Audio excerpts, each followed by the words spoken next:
நீதிமொழிகள் 5ஆம் அதிகாரம். என் மகனே, என் ஞானத்தை கவனித்து என் புத்திக்கு உன் செவியை சாய். அப்பொழுது நீ விவேகத்தை பேணிக் கொள்வாய். உன் உதடுகள் அறிவை காத்து கொள்ளும். பரஸ்திரீயின் உதடுகள் தேன்கூடு போல் ஒழுகும். அவன் வாய் எண்ணெயிலும் மிருதுவாய் இருக்கும். அவள் செய்கையின் முடிவோ எட்டியைப் போல கசப்பும் இருபுறமும் சுருக்குள்ள பட்டயம் போல் கூர்மையாயிருக்கும். அவள் காலடிகள் மரணத்துக்கு இறங்கும். அவள் நடைகள் பாதாளத்தை பற்றி போகும். நீ ஜீவ மார்க்கத்தை சிந்தித்து கொள்ளாதபடிக்கு அவளுடைய நடைகள் மாறி மாறி விகாரப்படும். அவைகளை அறிய முடியாது. ஆதலால் பிள்ளைகளே, இப்பொழுது எனக்கு செவி கொடுங்கள். என் வாயின் வசனங்களை விட்டு நீங்காதிருங்கள்.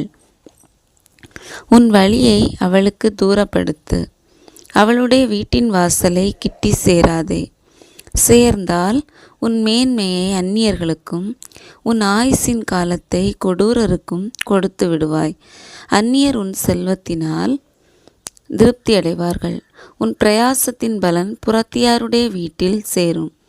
முடிவிலே உன் மாம்சமும் உன் சரீரமும் உருவழியும் போது நீ துக்கித்து, ஐயோ, போதகத்தை நான் வெறுத்தேனே, கடிந்து கொள்ளுதலை என் மனம் அலட்சியம் பண்ணினதே, என் போதகரின் சொல்லை நான் கேளாமலும் எனக்கு உபதேசம் பண்ணினவர்களுக்கு என் செவியை சாயாமலும் போனேனே.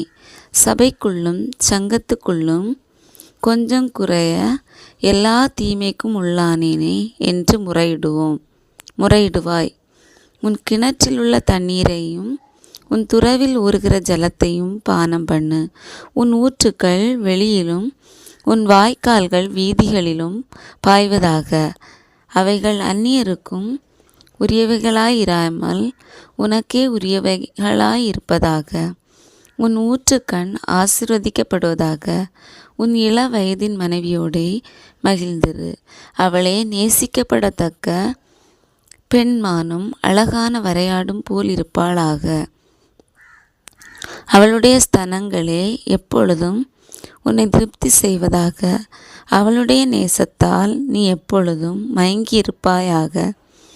என் மகனே, நீ பரஸ்திரியின் மேல் மயங்கி திரிந்து அந்நிய ஸ்திரியின் மார்பை தழுவ வேண்டியதென்ன?